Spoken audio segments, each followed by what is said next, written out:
ये अपना important chapter आ जिहदे विचों आपां नूं पेपरां दे विच भी क्वेश्चन देखने को मिलते हैं ਜਿਹੜੀਆਂ ਆਪਣੀਆਂ ਦੋ ਇਹਦੇ ਵਿੱਚ ਅਪਰੋਚਾਂ ਨੇ ਉਹ ਆਪਣੀ ਲਈ ਮੇਨ ਨੇ ਜੀ। ਤਾਂ ਕਹਿੰਦੇ ਆਪਾਂ ਜਿਹੜਾ ਸ਼ਾਰਟ ਰਨ ਦਾ ਮਤਲਬ ਕੀ ਆ, ਕਹਿੰਦੇ ਨੇ ਮਾਈਕਰੋ ਇਕਨੋਮਿਕਸ ਜਿਹੜਾ ਆਪਣਾ ਕਹਿੰਦੇ ਕੇਨਜੀਅਨ ਨਾਲ ਡਿਫਾਈਨ ਕਰ ਰਿਹਾ ਵੀ ਜਿਹੜਾ ਆਪਣਾ ਸ਼ਾਰਟ ਰਨ ਆ ਉਹ ਪੀਰੀਅਡ ਆ ਜਿਹਦੇ ਵਿੱਚ ਆਪਣੇ ਜਿਹੜੇ ਵੇਰੀਏਬਲ ਫੈਕਟ ਨੇ ਉਹ ਚੇਂਜ ਹੁੰਦੇ ਨੇ ਬਟ ਜੋ ਫਿਕਸਡ ਫੈਕਟ ਨੇ ਉਹ ਆਪਣੇ ਕੀ ਆ ਕਾਂਸਟੈਂਟ ਰਹਿੰਦੇ ਨੇ। ਠੀਕ ਆ ਜੀ, ਜੋ ਟੈਕਨੋਲੋਜੀ ਹੈ ਇਹਦੇ ਵਿੱਚ ਆਪਣਾ ਫਿਕਸਡ ਫੈਕਟਰ ਆ ਉਹ ਕਾਂਸਟੈਂਟ ਰਹਿੰਦਾ, ਉਹ ਆਪਾਂ ਚੇਂਜ ਕਰਕੇ ਜਿਹੜੀ ਪ੍ਰੋਡਕਸ਼ਨ ਉਹ ਇਨਕਰੀਜ਼ ਨਹੀਂ ਕਰ ਸਕਦੇ ਹੈ ਇਨ ਸ਼ਾਰਟ ਪੀਰੀਅਡ ਦੇ ਵਿੱਚ। ਕਹਿੰਦੇ ਵੀ ਜੋ ਆਪਣੀ प्रोडक्शन आ भी आप इनक्रीज करते हैं तो जो अपनी इंप्लॉयमेंट आ जो अपना वेरिएबल फैक्टर जो अपनी लेबर आ उन्होंने इनक्रीज करके जो अपना आउटपुट का लैवल है इनक्रीज कर सकते हैं। तो देखो कहते शॉर्ट रन की कहते refers to the period of time where at least one factor of production कहते फिक्स्ड भी जो अपनी टेक्नोलॉजी है जो फिक्स्ड फैक्टर है कहते कांस्टेंट आ जो अपना केनजियन भी कह रहा ਤੇ ਜੋ ਆਪਣਾ ਕਹਿੰਦੇ ਵੀ ਜਿਹੜੀ ਲੇਬਰ ਆ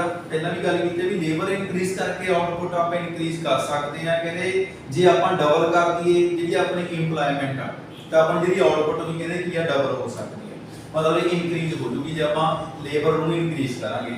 ਕਹਿੰਦੇ ਬਟ ਜਿਹੜੀ ਆਪਣਾ ਆਊਟਪੁੱਟ ਦਾ ਲੈਵਲ ਆ ਉਹ ਵੀ ਇੱਕ ਲੈਵਲ ਤੱਕ ਹੀ ਆਪਾਂ ਕੀ ਕਰ ਸਕਦੇ ਆ ਇਨਕਰੀਜ਼ ਕਰ ਸਕਦੇ ਆ। ਕਹਿੰਦੇ ਵੀ ਜ਼ਿਆਦਾ ਇਕਨੋਮੀ ਦੇ ਵਿੱਚ ਫੁੱਲ ਇੰਪਲੋਇਮੈਂਟ ਹੋ ਗਈ ਉਸ ਤੋਂ ਬਾਅਦ ਆਪਾਂ ਜਿਹੜੀ ਆਊਟਪੁੱਟ ਆ ਉਹ ਇਨਕਰੀਜ਼ ਨਹੀਂ ਕਰ ਸਕਦੇ ਕਿਉਂਕਿ ਟੈਕਨੋਲੋਜੀ ਆਪਣੀ ਕਾਂਸਟੈਂਟ ਆ। ਜੇ ਆਊਟਪੁੱਟ ਵਧਾਉਣੀ ਆ ਆਪਣੇ ਥਰੂ ਲੇਬਰ ਵਧਾਵਾਂਗੇ। ਠੀਕ ਆ ਜੀ, ਲੇਬਰ ਜਦੋਂ ਫੁੱਲ ਇੰਪਲੋਇਮੈਂਟ ਹੋਗੀ ਕੰਟਰੀ ਦੇ ਵਿੱਚ ਉਸ ਤੋਂ ਬਾਅਦ ਜਿਹੜੀ ਆਪਣਾ ਆਊਟਪੁੱਟ ਦਾ ਲੈਵਲ ਉਹ ਇਨਕਰੀਜ਼ ਨਹੀਂ ਹੋ ਸਕਦਾ। ਤਾਂ ਮਤਲਬ ਜਿੰਨਾ ਚਿਰ ਆਪਣੀ ਮਤਲਬ ਇੰਪਲੋਇਮੈਂਟ ਇਨਕਰੀਜ਼ ਕਰ ਸਕਦੇ ਆ ਉਦੋਂ ਤੱਕ ਹੀ ਜਿਹੜੀ ਆਪਣੀ ਆਊਟਪੁੱਟ ਉਹ ਕੀ ਹੋਊਗੀ ਇਨਕਰੀਜ਼ ਹੋਊਗੀ। ਜਦੋਂ ਕੰਟਰੀ 'ਚ ਫੁੱਲ ਇੰਪਲੋਇਮੈਂਟ ਹੋਊਗੀ ਉਸ ਤੋਂ ਬਾਅਦ ਆਪਣਾ ਜਿਹੜਾ ਆਊਟਪੁੱਟ ਦਾ ਲੈਵਲ ਇਨਕਰੀਜ਼ ਨਹੀਂ ਹੋਊਗਾ ਜੀ। ਤੇ ਉਸ ਤੋਂ ਬਾਅਦ ਹੈਗਾ ਜੀ ਕਨਸੈਪਟ ਆਫ ਇਕੁਇਲਿਬਰੀਅਮ ਆਊਟਪੁੱਟ ਜਾਂ ਆਪਣਾ ਇਕੁਇਲਿਬਰੀਅਮ ਜੀਡੀਪੀ।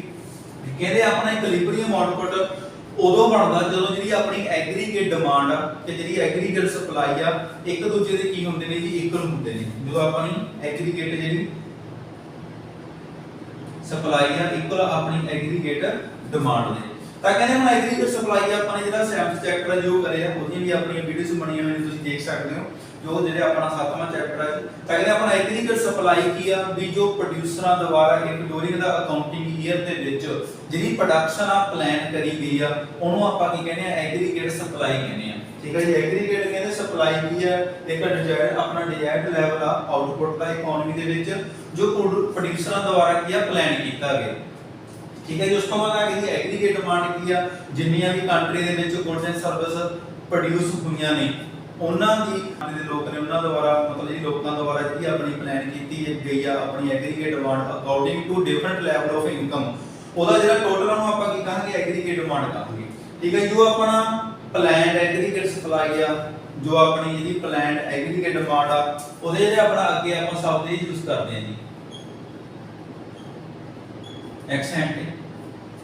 ਠੀਕ ਹੈ ਜੀ, ਇਹ ਆਪਣਾ ਕਿਹੜਾ ਜਦੋਂ ਪਲਾਨ ਜੋ ਆਪਣਾ ਆਊਟਪੁੱਟ ਲੈਵਲ ਆ ਜੋ ਪਲਾਨ ਐਗਰੀਗੇਟ ਡਿਮਾਂਡ ਆ ਉਹਦੇ ਅੱਗੇ ਆਪਾਂ ਇਹ ਵਰਡ ਕੀ ਆ ਯੂਜ਼ ਕਰਾਂਗੇ।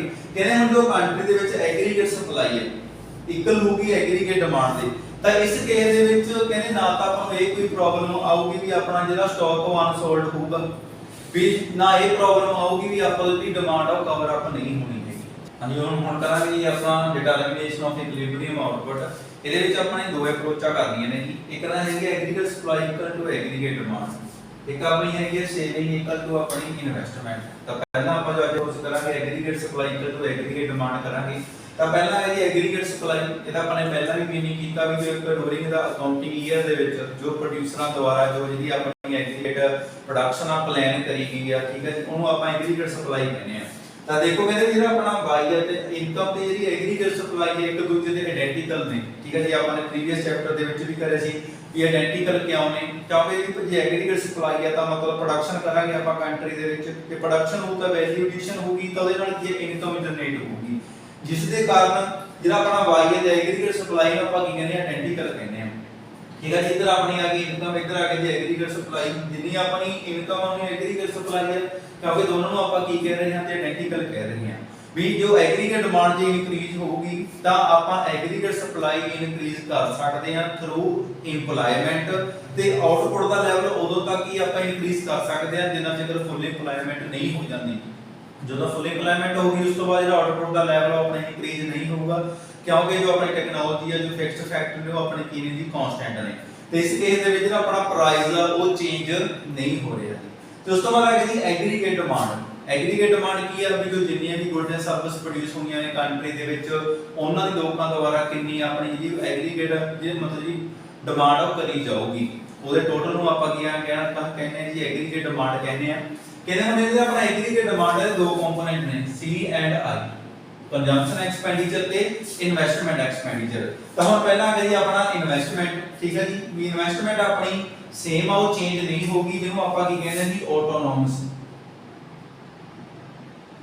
ਆਟੋਨੋਮਸ ਆਪਾਂ ਨੂੰ ਇਨਵੈਸਟਮੈਂਟ ਕਹਿੰਦੇ ਆ ਜਿਹਦਾ ਇਨਕਮ ਦੇ ਨਾਲ ਕੋਈ ਮਤਲਬ ਕਹਿਣ ਦਾ ਜੋ ਇਨਕਮ ਦੇ ਉੱਪਰ ਡਿਪੈਂਡ ਨਹੀਂ ਹੈਗੀ। ਇਨਕਮ ਆਪਣੀ ਚਾਹੇ ਇਨਕਰੀਜ਼ ਹੋਵੇ ਚਾਹੇ ਡਿਕਰੀਜ਼ ਹੋਵੇ, ਜਿਹੜੀ ਆਪਣੀ ਆਟੋਨੋਮਸ ਇਨਵੈਸਟਮੈਂਟ ਆ ਉਹ ਆਪਣੀ ਕੀ ਆ ਚੇਂਜ ਨਹੀਂ ਹੋਊਗੀ, ਉਹ ਆਪਣੀ ਕੀ ਆ ਮਤਲਬ ਕਨਸਟੈਂਟ ਹੀ ਰਹੂਗੀ। ਤੇ ਉਸ ਤੋਂ ਬਾਅਦ ਆਪਣਾ ਆ ਗਿਆ ਜੀ ਸੀ ਫੰਕਸ਼ਨ, ਠੀਕ ਹੈ ਜੀ, ਜਿਹਦੇ ਵਿੱਚ ਵੀ ਜੋ ਆਪਣੇ ਕੰਜ਼ੰਪਸ਼ਨ ਐਕਸਪੈਂਡੀਚਰ ਨੇ ਉਹ ਡਿਪੈਂਡ ਨੇ ਇਨਕਮ ਦੇ ਉੱਪਰ।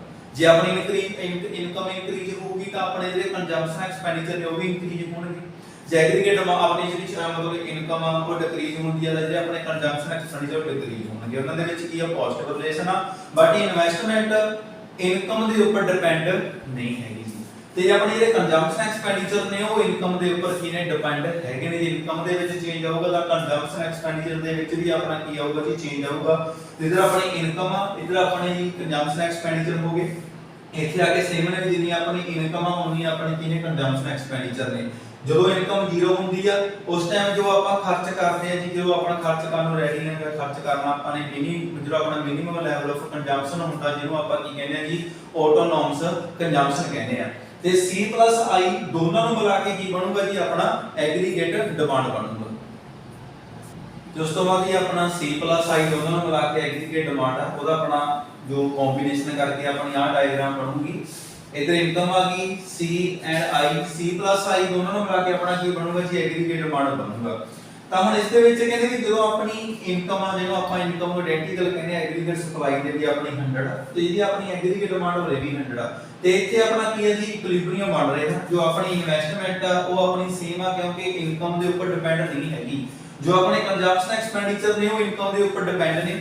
ਇਨਕਮ ਇਨਕਰੀਜ਼ ਹੋਣ ਦੇ ਨਾਲ ਕੰਜ਼ੰਪਸ਼ਨ ਐਕਸਪੈਂਡੀਚਰ ਇਨਕਰੀਜ਼ ਹੋ ਰਹੇ ਨੇ, ਬਟ ਜਿਹੜੇ ਰੇਟ ਤੇ ਇਨਕਮ ਇਨਕਰੀਜ਼ ਹੁੰਦੀ ਆ ਉਹ ਰੇਟ ਤੇ ਕੰਜ਼ੰਪਸ਼ਨ ਐਕਸਪੈਂਡੀਚਰ ਇਨਕਰੀਜ਼ ਨਹੀਂ ਹੁੰਦੀ, ਕਿਉਂਕਿ ਇੱਕ ਲੈਵਲ ਤੋਂ ਬਾਅਦ ਜਾ ਕੇ ਆਪਾਂ ਕੀ ਕਰਨ ਲੱਗ ਜਾਂਦੇ ਜੀ ਕੁਝ ਪਾਰਟ ਇਨਕਮ ਦਾ ਆਪਾਂ ਸੇਵ ਕਰਨ ਲੱਗ ਜਾਂਦੇ ਹਾਂ। ਉਸ ਤੋਂ ਬਾਅਦ ਇੱਧਰ ਆਪਣਾ ਕੀ ਜਿਵੇਂ ਇਕੁਇਲਿਬਰੀਅਮ ਬਣ ਰਿਹਾ ਜਿੱਥੇ ਐਗਰੀਗੇਟ ਡਿਮਾਂਡ ਹੈ ਜਿਹੜੀ ਆਪਣੀ ਐਗਰੀਗੇਟ ਸਪਲਾਈ ਇਕੁਅਲ ਆ। ਆਪਾਂ ਨੇ ਪਹਿਲਾਂ ਕੰਜ਼ੰਪਸ਼ਨ ਫੰਕਸ਼ਨ ਕਰਿਆ ਸੀ ਤੇ ਇਨਵੈਸਟਮੈਂਟ, ਦੋਨਾਂ ਨੂੰ ਮਿਲਾ ਕੇ ਆਪਣਾ ਕੀ ਬਣਿਆ ਐਗਰੀਗੇਟ ਡਿਮਾਂਡ ਜੀ। ਤਾਂ ਉਹਨਾਂ ਨੂੰ ਆਪਾਂ ਦੋਨਾਂ ਨੂੰ ਕੰਬੀਨੇਸ਼ਨ ਮਿਲਾ ਕੇ ਆਪਣੇ ਐਗਰੀਗੇਟ ਡਿਮਾਂਡ ਕਰ ਜਿਹੜੀ ਆਪਾਂ ਨੇ ਇੱਥੇ ਬਣਾਈ ਹੈ ਜੀ। ਇੱਥੇ ਆਪਣਾ ਕੀ ਇਕੁਇਲਿਬਰੀਅਮ ਬਣ ਰਿਹਾ ਵੀ ਜਦੋਂ ਇਨਕਮ ਜਿਹੜੀ ਆਪਣੀ ਐਗਰੀਗੇਟ ਸਪਲਾਈ 100 ਆ ਉਸ ਕੇਸ ਤੇ ਆਪਣੀ ਐਗਰੀਗੇਟ ਡਿਮਾਂਡ ਵੀ ਉਹ ਕੀ ਆ 100 ਆ, ਤਾਂ ਦੋਨੋਂ ਜਿੱਥੋਂ ਇਕੁਅਲ ਹੋ ਜਾਂਦੇ ਨੇ ਉਹ ਆਪਣਾ ਕੀ ਆ ਇਕੁਇਲਿਬਰੀਅਮ ਬਣਦਾ ਜੀ। ਹੁਣ ਇਹਦੇ ਵਿੱਚ ਦੋ ਮੇਨ ਇੰਪੋਰਟੈਂਟ ਕੇਸ ਨੇ। ਇੱਕ ਕੇਸ ਦੇ ਵਿੱਚ ਕੀ ਆ ਜਿਹੜੀ ਆਪਣੀ ਐਗਰੀਗੇਟ ਡਿਮਾਂਡ ਜ਼ਿਆਦਾ ਆ ਤੇ ਐਗਰੀਗੇਟ ਸਪਲਾਈ ਘੱਟ ਆ। ਇੱਕ ਕੇਸ ਦੇ ਵਿੱਚ ਕੀ ਆ ਵੀ ਆਪਣੀ ਐਗਰੀਗੇਟ ਸਪਲਾਈ ਜ਼ਿਆਦਾ ਆ ਤੇ ਐਗਰੀਗੇਟ ਡਿਮਾਂਡ ਆਪਣੀ ਘੱਟ ਆ। ਤਾਂ ਕਹਿੰਦੇ ਪਹਿਲਾ ਆਪਣਾ ਜਿਹੜਾ ਕੇਸ ਆ what happening in the aggregate supply greater than aggregate demand। ਇਸ ਕੇਸ ਕੀ ਹੈ ਵੀ ਕਹਿੰਦੇ ਗੁੱਡ ਜਿਹੜਾ ਸਰਵਿਸ ਆ ਉਹ ਜ਼ਿਆਦਾ ਨੇ ਐਗਰੀਗੇਟ ਡਿਮਾਂਡ ਦੇ ਨਾਲ। ਤਾਂ ਇਸ ਕੇਸ ਆਪਣਾ ਕੀ ਹੋਊਗਾ ਵੀ ਡਿਮਾਂਡ ਘੱਟ ਆ ਤੇ ਐਗਰੀਗੇਟ ਸਪਲਾਈ ਦੀ ਐਗਰੀਗੇਟ ਡਿਮਾਂਡ ਘੱਟ ਆ, ਐਗਰੀਗੇਟ ਸਪਲਾਈ ਜ਼ਿਆਦਾ ਆ। ਤਾਂ ਜਿਹੜਾ ਆਪਣਾ ਸਟਾਕ ਆ ਇਸ ਕੇਸ ਕੀ ਹੋਊਗਾ ਕਿ ਅਨਸੋਲਡ ਹੋਊਗਾ। ਤਾਂ ਅਨਸੋਲਡ ਹੋਣ ਕਰਕੇ ਵੀ ਜਿਹੜੇ ਪ੍ਰੋਡਿਊਸਰਸ ਨੇ ਉਹ ਕੀ ਕਰਨਗੇ ਵੀ ਜਿਹੜਾ ਸਟਾਕ ਪਿਆ ਉਹਨੂੰ ਕਲੀਅਰ ਕਰਨ ਦੀ ਪ੍ਰੋਡਕਸ਼ਨ ਘੱਟ ਕਰਨਗੇ। ਤਾਂ ਪ੍ਰੋਡਿਊਸਰਾਂ ਦੁਆਰਾ ਐਗਰੀਗੇਟ ਡਿਮਾਂਡ ਦੇ ਬਰਾਬਰ ਐਗਰੀਗੇਟ ਸਪਲਾਈ ਨੂੰ ਲਿਆਉਣ ਦੇ ਲਈ ਪ੍ਰੋਡਿਊਸਰਾਂ ਦੁਆਰਾ ਜਿਹੜਾ ਨੈਕਸਟ ਈਅਰ ਆ ਜਿਹੜੀ ਆਪਣੀ ਆਊਟਪੁੱਟ ਦਾ ਲੈਵਲ ਘੱਟ ਪਲਾਨ ਕੀਤਾ ਜਾਊਗਾ, ਵੀ ਜੋ ਪ੍ਰੋਡਕਸ਼ਨ ਉਹ ਘੱਟ ਪਲਾਨ ਕੀਤੀ ਜਾਊਗੀ ਵੀ ਜਿਹੜਾ ਆਪਣਾ ਦੁਬਾਰੇ ਜਿਹੜਾ ਇਕੁਇਲਿਬਰੀਅਮ ਆ ਕਿ ਉਹ ਰੀਸਟੋਰ ਹੋ ਜਾਵੇ। ਮੇਰਾ ਆਪਣਾ ਕਹਿੰਦੇ ਦੂਸਰਾ ਕੇਸ ਆ ਵੀ ਐਗਰੀਗੇਟ ਸਪਲਾਈ ਲੈਸ ਦੇਨ ਐਗਰੀਗੇਟ ਡਿਮਾਂਡ ਦੇ ਨਾਲ, ਜਿੱਥੇ ਐਗਰੀਗੇਟ ਡਿਮਾਂਡ ਜ਼ਿਆਦਾ ਹੈ ਐਗਰੀਗੇਟ ਸਪਲਾਈ ਘੱਟ ਆ। ਤਾਂ ਇਸ ਕੇਸ ਦੇ ਵਿੱਚ ਕੀ ਹੋਊਗਾ ਵੀ ਜਿਹੜਾ ਆਪਾਂ ਦਾ ਡਿਮਾਂਡ ਆ ਐਗਰੀਗੇਟ ਡਿਮਾਂਡ ਆ ਸਾਰੀ ਫੁੱਲਫਿਲ ਨਹੀਂ ਹੋਣੀ ਹੈਗੀ। ਆਪਣਾ ਜਿਹੜਾ ਸਟਾਕ ਆ ਸੇਲ ਹੋ ਜਾਣਾ ਸਾਰਾ, ਡਿਮਾਂਡ ਫਿਰ ਵੀ ਨਹੀਂ ਆਪਾਂ ਨੂੰ ਕੀ ਆ ਪੂਰੀ ਹੋਣੀ ਹੈਗੀ। ਤਾਂ ਇਸ ਕੇਸ ਦੇ ਵਿੱਚ ਜਿਹੜਾ ਪ੍ਰੋਡਿਊਸਰਾਂ ਦੁਆਰਾ ਜਿਹੜਾ ਮਤਲਬ ਪ੍ਰੋਡਕਸ਼ਨ ਆ ਉਹ ਜ਼ਿਆਦਾ ਪਲਾਨ ਕੀਤੀ ਜਾਊਗੀ ਨੈਕਸਟ ਈਅਰ ਵੀ ਜਿਹੜਾ ਆਪਣੀ ਮਤਲਬ ਇਕੁਇਲਿਬਰੀਅਮ ਆ ਉਹ ਦੁਬਾਰਾ ਕੀ ਹੋ ਜਾਵੇ ਮੇਨਟੇਨ ਹੋ ਜਾਵੇ। ਆਪਣੀ ਅਪਰੋਚ ਹੈ ਜੀ ਇੰਪੋਰਟੈਂਟ ਸੀ। ਉਮੀਦ ਕਰਦੇ ਹਾਂ ਮੈਨੂੰ ਕਲੀਅਰ ਹੋ ਗਈ ਹੋਊਗੀ ਸਾਰੀ। ਤੇ ਜਿਹੜਾ ਆਪਣਾ ਚੈਨਲ ਲਾਈਕ ਸ਼ੇਅਰ ਤੇ ਸਬਸਕ੍ਰਾਈਬ ਜ਼ਰੂਰ ਕਰਨਾ ਜੀ। Thank you.